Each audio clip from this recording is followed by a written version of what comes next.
Waalaikumsalam warahmatullahi wabarakatuh. Selamat pagi semua. Pertama-tama marilah kita panjatkan puji dan syukur atas kehadiran Allah Subhanahu wa Ta'ala yang telah melimpahkan rahmat dan karunia-Nya kepada kita semua sehingga kita dapat berkumpul di ruangan diskusi kita hari ini. Salawat beriringan salam tak bosan-bosannya kita kirimkan buat Nabi besar kita Muhammad Sallallahu Alaihi Wasallam,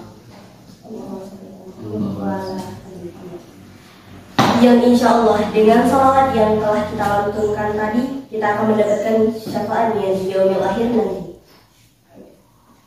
Baiklah teman-teman, kami dari kelompok 3, saya Nur Fatihah Putri Febisa selaku moderator, di samping kanan saya Zaidanul Ulum selaku penyaji materi,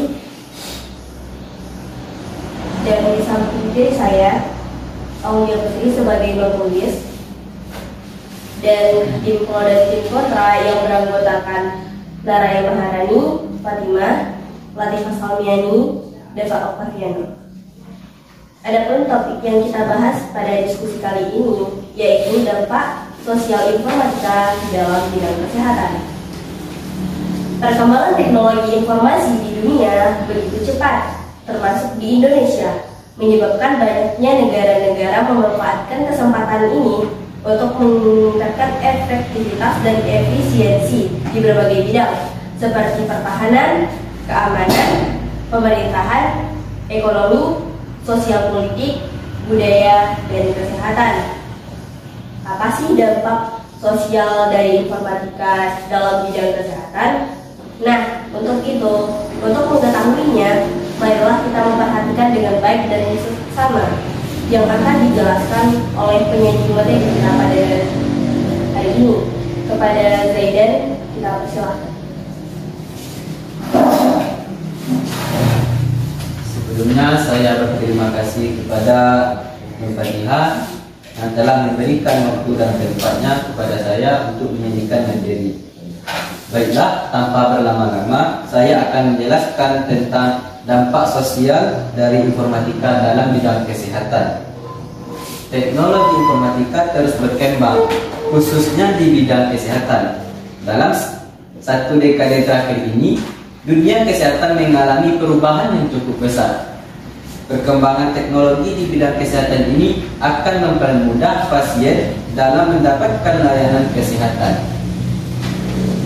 Di Indonesia, teknologi di bidang kesehatan digital mulai berkembang di era tahun 90-an dengan diperkenalkannya istilah telemedika atau telemedicine, yaitu praktek pelayanan kesehatan dengan menggunakan perangkat komunikasi audio, visual, dan data untuk kepentingan konsultasi, diagnosis, perawatan, serta pengobatan.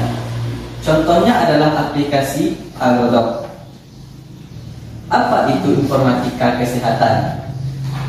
Ilmu pengetahuan yang menangani informasi, data, dan pengetahuan biomedis penyimpanannya, penarikannya, dan penggunaannya secara optimal untuk memecah masalah dan pengambilan keputusan.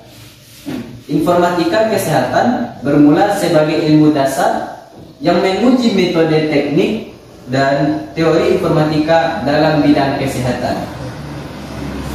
Manfaat teknologi dalam bidang kesehatan yang pertama adalah memudahkan akses layanan kesehatan, yaitu hadirnya teknologi mampu memberikan kemudahan bagi pasien, terutama dalam mengakses informasi dan pelayanan kesehatan. Hanya dengan ponsel dari mana saja, pasien dapat mengakses berbagai macam informasi kesehatan di internet. Banyak layanan kesehatan juga hadir secara online, sehingga mampu memberikan kemudahan pasien mendapatkan layanan kesehatan. Pasien dapat mengakses informasi, layanan konsultasi dengan dokter, hingga membeli obat secara online. Jadi, hal tersebut dapat menghemat waktu pasien. Dengan kemudahan itulah diharapkan pasien lebih peduli terhadap kesehatan masing-masing. Manfaat yang kedua adalah mempersingkat waktu tunggu pasien. Hampir semua pusat layanan kesehatan kini memanfaatkan kecanggihan teknologi. Tujuannya untuk memberikan pelayanan kesehatan terbaik kepada pasien. Salah satunya pemanfaatan aplikasi kesehatan online. Dengan aplikasi itu, pasien tidak perlu menunggu berjam-jam hingga mendapatkan pemeriksaan dari dokter maupun tenaga medis lainnya. Pasien dapat membuat janji online dengan dokter. Bahkan banyak aplikasi yang menyediakan fitur konsultasi dokter secara online atau tanpa tatap muka langsung, sehingga dapat mempersingkat waktu tunggu pasien. Penanganan secara tepat dapat diperoleh pasien lebih cepat. Dan manfaat yang ketiga adalah penyimpanan data pasien lebih mudah dan aman. Setiap hari pastinya ada banyak pasien yang datang ke rumah sakit untuk berobat. Tentunya terasa menyulitkan jika semua data pasien itu direkap secara normal atau secara manual. Namun, perkembangan teknologi kini memberikan kemudahan dalam menyimpan data-data pasien. Data pasien tersimpan lebih rapi, juga keamanan terjaga dengan baik. Petugas medis juga lebih mudah mencari maupun menyimpan datanya kembali. Dampak negatifnya adalah yang pertama, membuat jarang bergerak. Penggunaan teknologi lebih memicu terjadinya berbagai masalah kesehatan seperti obesitas, penyakit jantung, diabetes, dan kematian dini. Kok bisa ya? Itu karena teknologi membuat tubuh kamu jadi mager alias malas bergerak.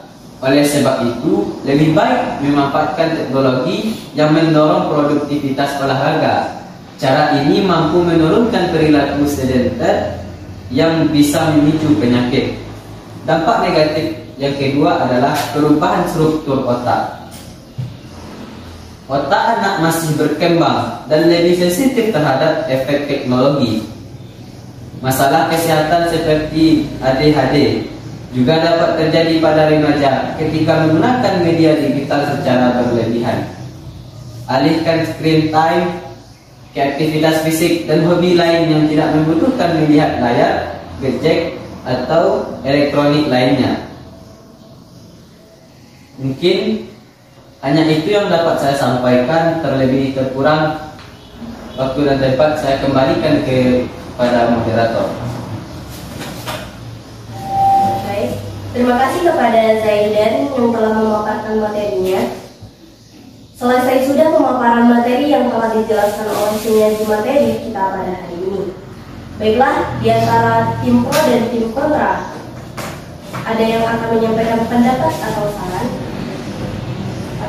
Pada tim pro, saya persilakan. Kami setuju bahwa informatika berguna dalam bidang kesehatan, apalagi itu memudahkan proses layanan antara dokter dan pasien. Kami tidak setuju jika data pasien harus disimpan dalam informatika atau aplikasi, karena data tersebut bisa saja hilang atau tercampur dengan data pasien yang lainnya, sebab aplikasi yang digunakan bisa saja diperbaharui, sehingga tidak memungkinkan untuk penyimpanan data pasien dalam aplikasi. Lebih baik data pasien disimpan dalam berkas-berkas dalam ruangan tertentu. Maaf, tapi jika seandainya data tersebut disimpan dalam berkas, berkemungkinan datanya juga bisa hilang dan membutuhkan waktu yang lama dalam mencari datanya. Dan apabila pasien tersebut memiliki riwayat penyakit berat, tidak mungkin menunggu waktu selama itu. Tapi penyimpanan dalam aplikasi pasti bisa juga dibaca, bukan?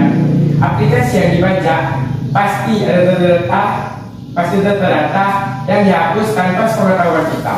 Tapi dalam berkas pun begitu. Tidak, dalam berkas data pasien akan disimpan selamanya, karena data-data tersebut akan dipergunakan di suatu saat nanti. Tapi dalam aplikasi lebih terjamin dan data-data tersebut akan lebih mudah untuk ditemukan daripada mencarinya dalam berkas. Karena tidak, jika data tersebut hilang, lebih mudah mencari data yang hilang dalam berkas daripada harus mencari data yang hilang telah dibaca oleh orang-orang. dalam aplikasi Bukankah data itu bisa disimpan dan dipulihkan kembali? Tetapi aplikasi masa sekarang banyak aplikasi yang tidak terjamin karena aplikasi masa sekarang banyak anak-anak dalam usia dini yang membuat aplikasi tersebut. Bisa saja aplikasi itu dibatasi dalam umur, bukan? Tapi masa sekarang memang kenyataannya seperti itu. Aplikasi sekarang banyak yang tidak valid, yang tidak terjamin keamanannya. Tapi apakah data-data yang disimpan dalam berkas bisa terjamin keamanannya? Bisa karena disimpan dalam ruangan yang telah disiapkan. Apabila terjadi kebakaran, apakah berkas-berkas itu masih ada jika berkas itu terbakar? Kami akan segera mengamankannya dalam suatu tempat tertentu yang tidak ada terjadinya kebakaran di situ. Apakah kalian bertanggung jawab atas semua itu? Tapi kami setuju jika data pasien disimpan dalam berkas daripada harus disimpan dalam internet. Jika aplikasi tersebut dibaca, maka privasi pasien akan dibaca oleh seseorang. Meskipun aplikasi itu dibaca, apa gunanya seseorang itu menyebarkan privasi seseorang? Sejajar itu akan niatan buruk untuk menyebar itu ke orang-orang lain.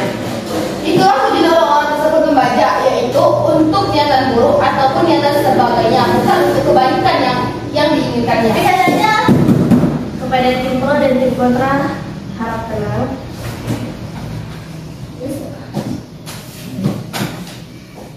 Kepada tim pro, apa alasan Anda memilih teknologi dalam penyimpanan data-data pasien? Baik, oleh moderator, menurut saya Indonesia sekarang ada negara yang sedang berkembang, banyak teknologi yang bisa dimanfaatkan dalam media kesehatan. Contohnya menggunakan aplikasi. Menyimpan data-data dalam aplikasi memungkinkan data lama bisa dipulihkan kembali atau dijarangkan dan terjamin. Sedangkan teknologi sekarang lebih memungkinkan untuk menyimpan data-data tersebut dalam aplikasi. Kepada tim kontra, apa alasan Anda?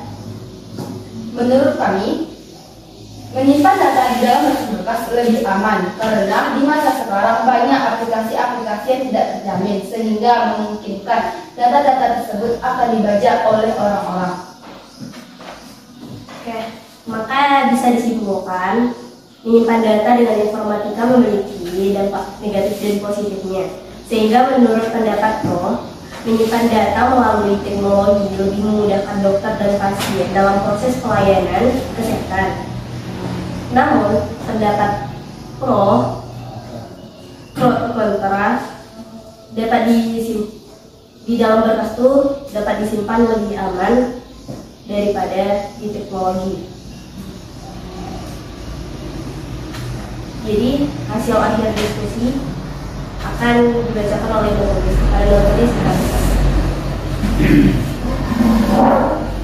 Terima kasih kepada moderator. Baiklah, dari diskusi kita hari ini dapat disimpulkan bahwasannya informatika memiliki dampak positif dan negatif dalam bidang kesehatan. Dampak positifnya yaitu memudahkan akses layanan kesehatan, singkat waktu untuk pasien, serta menjadikan data pasien lebih mudah dan aman. Di balik dampak positif tersebut, ada pula dampak negatifnya, seperti membuat orang bergerak, hanya terfokus pada informatika tersebut tanpa menghiraukan sekitarnya, dan lain sebagainya. Oleh karena itu, kita hendaklah bijak dalam penggunaan teknologi tersebut. Buanglah yang buruk, ambil manfaatnya. Sekian, terima kasih.